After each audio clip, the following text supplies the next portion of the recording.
Ah, Silvius. It's the green ink. Silvius is Romulus.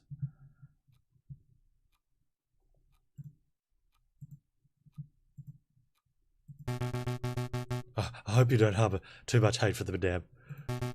I know the rooster was your friend, but the Madame what she does for the good of France. Oh boy, this is awkward. Squawk. It is a bit. Perhaps a round of drinks are in order. After all, this is a tavern. What do you two say?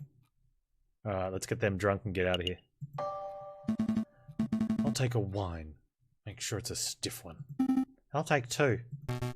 Very well. Here, I'll fetch our guests some drinks. It's your round. My round? Away. It's your turn. Does it matter? You still owe me for that omelette I generously paid for last Friday.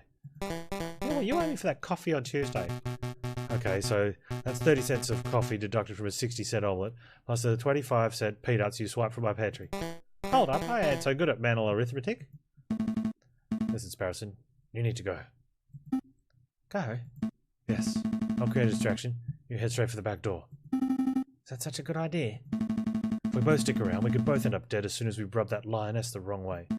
If we both run, these two will probably shoot us in the backs. So the way I see it, one of us running is the most viable option. Falcon? Don't argue. Once you're out, find Valetti and tell him what you've seen. Oh, okay. That's agreed. You get this round, and I'll owe you 2 cents. Yeah, and I'll hold you to 2 cents. Be right back. Don't you two move on nothing. Oh, Peter, 2 cents. That Pierrot's such a miser. Anyway, I don't feel like sitting in silence. Let's talk to pass the time.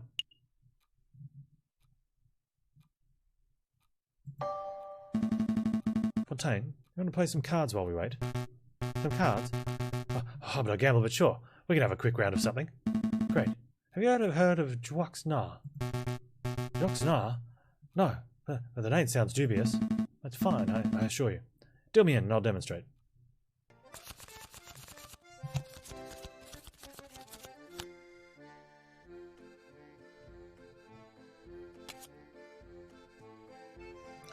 Hit. Hit. We win. Oh, sorry, dog, we won. So, what do you think? I think you took the rules of a blackjack game and slapped them awkwardly onto a tarot deck. It's a terrible game. It is very bad. Oh, well, how about we play some poker instead? Poker? That's just poker with tarot cards. I swear to God. Alright, I brought the drinks. One for me, one for you, and one for... Hey, where's the little one? The little one, he's right. Oh man, I lost him. You lost him? How'd you lose him? I was gone for 2 minutes. I think I dropped the ball on this one. I'd say. Mam's going to string us up for sure. Actually, we should make up a cover story. We can't let her find out about this. You can't let me find out about what? Tweedledee and Tweedledum over here weren't paying attention and let Sparrowson walk casually away. Madame, we can explain. I swear I give you 2 bozos one damn job. Sigh. Doesn't matter, that little bird was dispensable for our plans, but Falcon isn't. What's important is that he's still here. If Sparrowson runs to the police, then both this location and the sleeping city are compromised. We should keep this meeting brief. Agreed. Falcon, let me quickly fill you in. You probably know we're planning to form a protest. Yep, these are the guys, and we're in the Canard Jury at the moment, Timos. Planning to form a protest. An enormous protest on the 14th of this month. We intend to draw a massive crowd at the Place de la Concorde, and then we shall march across Tuileries Garden. March across Tuileries? You intend to storm the Louvre? No, the Palais Royal. That's where the King and Prime Minister will be residing. I would like it to go peacefully, but peaceful uprisings have a habit of turning violent, don't they? Exactly. We can't let leaders of this country escape amidst the chaos. They must be tried for their crimes against the French people. On that note, I want you to lead the prosecution. You want me to prosecute the King of France? The King and the Prime Minister. They are both responsible for the rampant inequality that plagues this country. On the day of the revolution, we'll drag both of those overpaid bourgeois onto the streets and you shall prosecute them then and there. I think I understand. Prosecuting the pair for crimes against humanity. I suppose it could certainly be done. I would interview a lot of citizens, gather a lot of evidence, file some paperwork. I could probably prepare a case in around 2 months. You don't have the luxury of time. Use your ingenuity on the day, just like you did in the catacombs. You can't be serious. In the catacombs we lost, you shot my friend. There is no alternative. The wheels of revolution are already turning, and the revolution will ignite in under a week. The question on my mind is, what do we do with you until then? You can leave with us, ma'am. We'll keep a good eye on him. But seeing the atrocious job you did guarding the little bird, I think not. I'll just have to guard you myself, Falcon. You shall spend this week at my side while I complete our preparations. At your side all day and night? Absolutely. I'm not going to let you out of my sight for 1 minute. That seems excessive. You can trust me, madame. No, I can't. That's fair. You promised to help me, but I know that you don't actually believe in the cause of the Second Republic. If I give you 1 grain of freedom, you'll undoubtedly flee. This meeting is over. Come along, Falcon.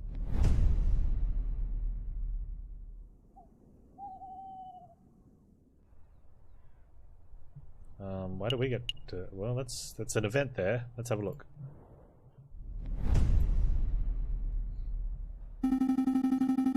Oh, we're playing as Sparrowson now. And then, while we were sitting in the tavern, Falcon gave me the opportunity to escape. He created a distraction. I sneaked away and went straight to the police. And you called a meeting and, well, here I am. So, yeah, that's the whole story.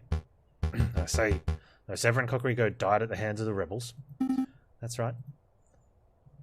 And Falcon revealed his true colours as a traitor. Traitor? No, that's not right, Inspector. Falcon's not a rebel. He's just playing along so he can save his own life. Don't be so naive, Sparrowson. Put the puzzle pieces together. Falcon willingly leapt into the lion's den for specific purpose of siding with the rebels. He let you escape because he could see you weren't truly sympathetic to the rebel cause. That doesn't make sense at all. Falcon's never shown a rebellious streak. Tell me, Sparrowson, what do you know about the Falcon's past? Not a lot. He's a private person. Has he ever told you what he did during the July Revolution? Before he changed his name? No, he hasn't told me anything, really. Sparrowson, let me tell you about a man they call the Viridian Killer. Oh, is that us?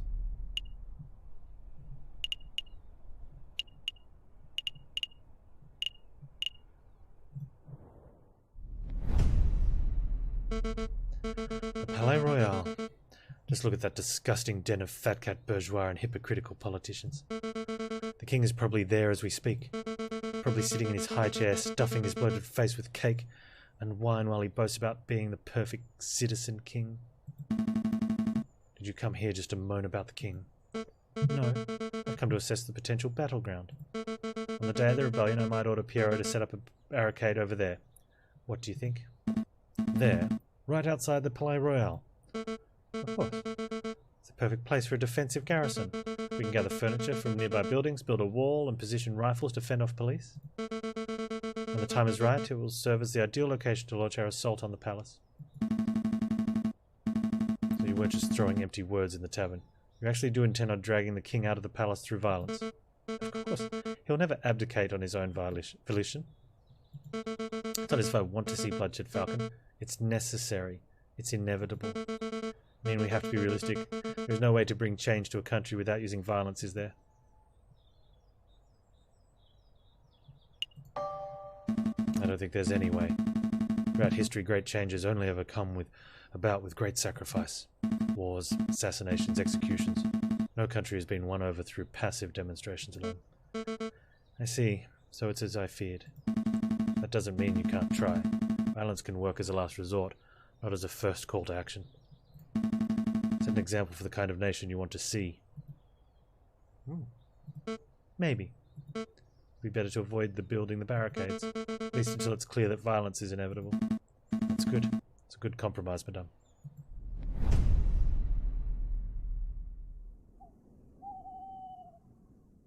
When are they doing it? Are they doing this on Valentine's Day?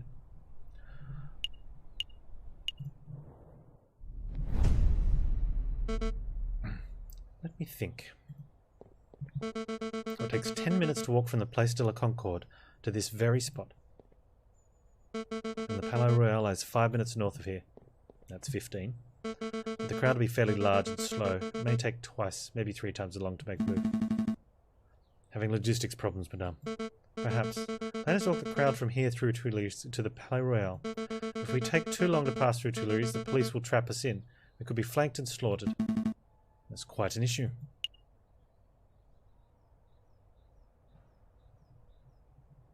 I'll just get the protesters to meet at the Palais Royal itself. Because Place de la Concorde is an ideal meeting location. It's enormous and easy to get to. I see. But even if you got, say, half the protesters meet at the Palais Royal, you would cut down travelling time. I get it. A smaller crowd would be easy to direct across the garden. I'll pass the idea on to Piero and see what he has to say. He's one in charge of leading crowds, after all. Bird-brained parrot would probably just shoot the idea down, right?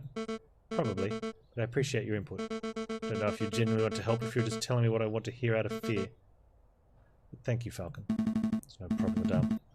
For the Second Republic. Right? Right. For the Second Republic.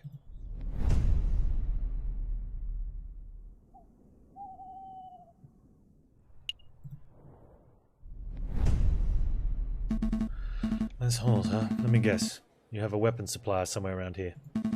Maybe this is where you plan on meeting an informant. A government defector. It is as good meeting spot as any. Actually, I'm here for groceries. There's no need for that look. I think just because I'm a gun-toting rebel I don't need to buy food. Man Beaumont! Man Beaumont! Well, if it's in Sultana Little Gambade. You're growing bigger every time I see you. Ma'am, you have to hear this. Something big went down here yesterday. A policeman. A nasty, ugly policeman. Let me guess. He was bullying people into revealing secrets on the whereabouts of the revolutionaries. Well, that's how it started, ma'am. Same old bullying tactics. He was pushing around this old beggar rat who hangs around the market sometimes. But then when the rat wasn't speaking up, policeman drew his gun and shot him. Policeman shot the beggar, just like that. Yep. But then the coward cop went and ran before we could turn on him. Find this difficult to believe. Policemen wouldn't openly shoot a beggar without just cause. Open your eyes, Falcon. This is the regime us Parisians live under. We're ignored by the government, oppressed by the police, and hanged by the courts. Why do you think I'm fighting so hard to make a change? We can put up with this sort of bullying. No, this can't be right. Something has to be missing from Sultan's story. Do you mind if I ask a couple of questions, madame? Sure, ask away. Make it quick, Falcon. What did the policeman look like? I didn't get a good look.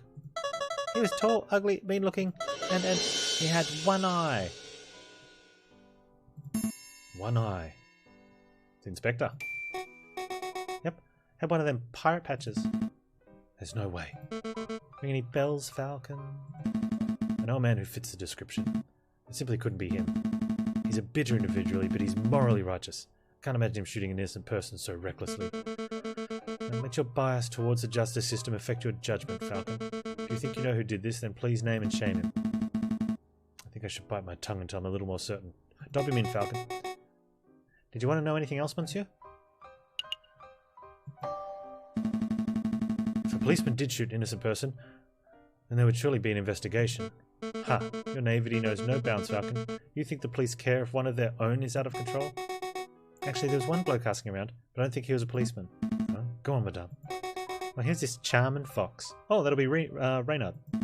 Renard. A friend of yours, Falcon? Something like that. We should probably pay him a visit to see what he's up to. Pay him a visit? Suppose we can set aside a little time. Did you want something else? Yeah, just who was this beggar rat? I didn't really know him well, monsieur. None of us did. He was kind of a loner who hanged around asking for scraps of food and cents. I don't even know his name. It's so sad. Did he have no family? No means of support? Falcon, do you have any idea how many beggars there are on the streets of Paris? How many people go hungry? How many people are forced to turn to crime? I'm well aware, madame. I'm asking these questions to see if there were perhaps any reason the particular rat was killed. No, it appears it was just the loss of one unnamed beggar rat among many. It's tragic. That is it, monsieur. Is there any other way that I can help? That's all, madame. Thank you for all your help. No problem. Anything to help man Beaumont? We'll try to get to the bottom of this, Sultan. Just make sure to stay safe when the revolution starts. Stay inside. Keep Gambade safe. Of course, ma'am. You stay safe here.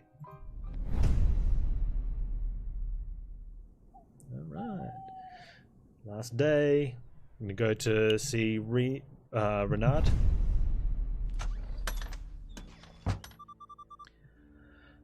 Visitors, Monsieur Volps. Visitors. Really, Falcon? What do you hope to accomplish in this sleazy back alley establishment? Sleazy? Damn, my back alley office is perhaps a little cluttered and eclectic, but I resent the accusation of sleaze.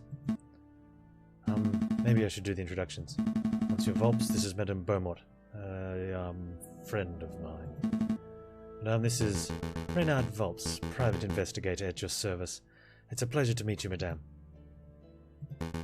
Ah, how stoic. I'm sure you have some pressing questions to ask, Falcon, but before we get started, there is something I must tell you. So Sparrowson dropped by earlier. He informed me of your situation. Sparrowson? Is he alright? Oh yes, he's now working with Inspector Velerti, attempting to unravel the rebel plot. Just as I thought. Appears your lackey has solidified his position as a traitor to the Second Republic, Falcon. Perhaps not. Sparrowson doesn't strike me as a person who sides with any ideology.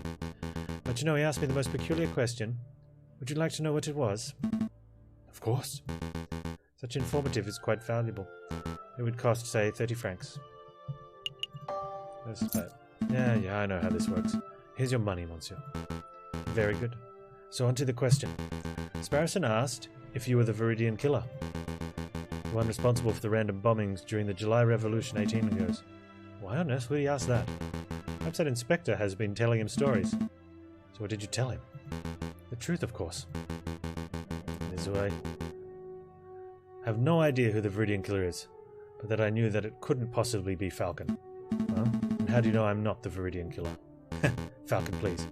You're a semi-drunk bumbling oath, not a ruthless killer. Anyway, I've started my own investigation of the Viridian killer, and it's fascinating stuff. Apparently, he was seen in multiple places at once, which lead me to believe he was actually more than one person. Ha! You know why I had to call him, or say them, the Viridian killer? Viridian is a greenish colour, isn't it?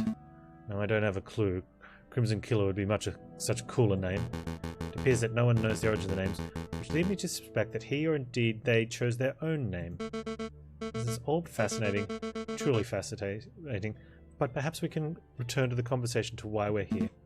Of course. Monsieur Volps, we heard you investigating the murder at Les Halles. I was.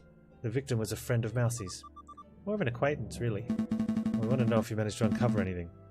Did you find any leads? Any juicy clues? Not as such. It's quite a peculiar case. You hear the murderer wore an eye patch? I did. You know what that implies, don't you, Falcon? You only know of one police officer, or indeed one person, who wears an eye patch.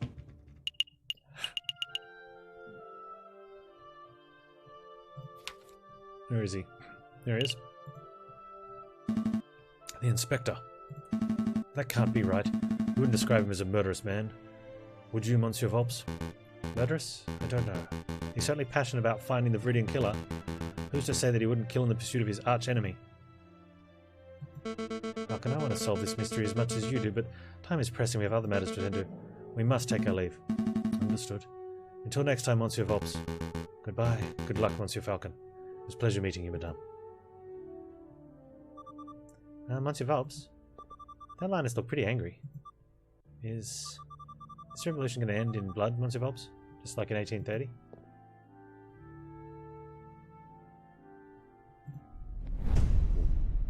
Bum, bum, bum. This is it. Valentine's Day. What are we? 18 something something?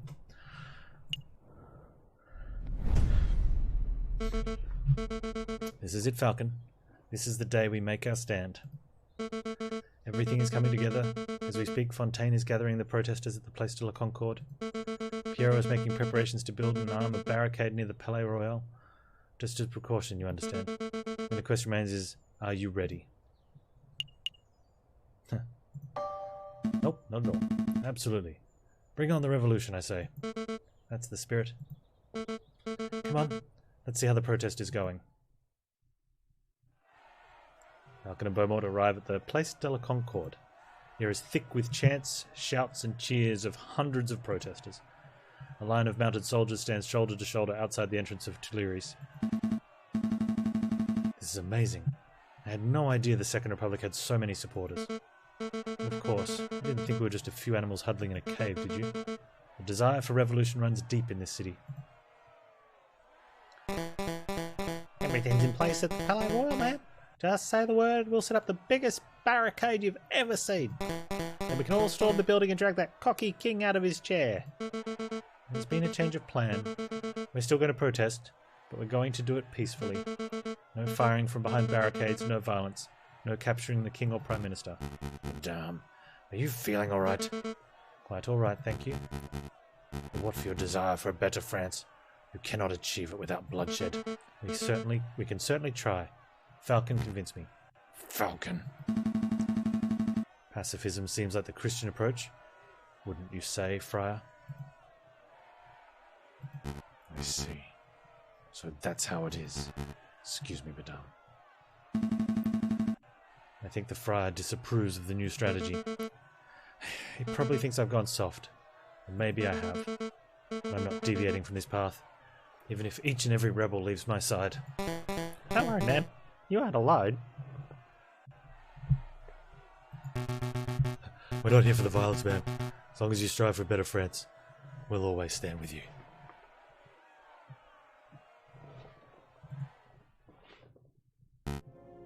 Ugh, this stupid bullet wound. Damn things open up again. What's the news, brother? Is everything in place? We have a problem. The Mademoiselle refuses to use violence. She's turned timid. Turned timid?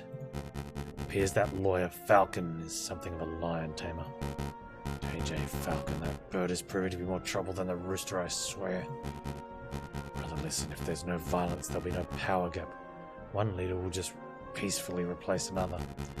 We need chaos for our plan to work. I guess we'll have to follow through with our contingency strategy. We'll find the victim, you find the suspect. Push yourself, brother, you're still injured.